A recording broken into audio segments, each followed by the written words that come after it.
The scientist Egginghaus proposed only green plant parts could carry out photosynthesis. Then, what about the plants having reddish or yellowish leaves also carry out photosynthesis?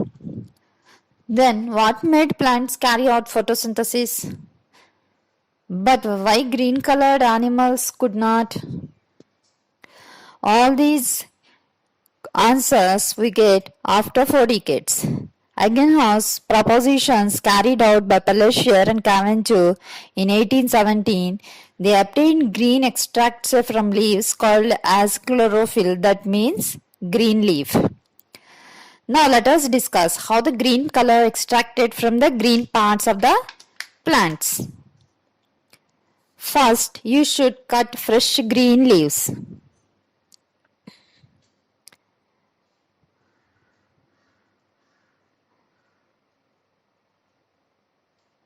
Then put them in bowl and add the alcohol.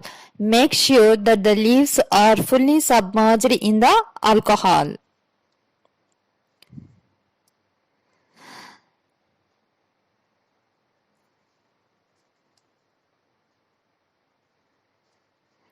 Cover the bowl and put in the dark place for few hours.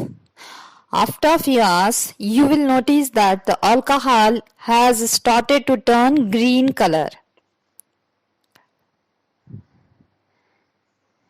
Next, keep the bowl without disturbing for 2 days. The leaves will become colorless and alcohol will be rich green color.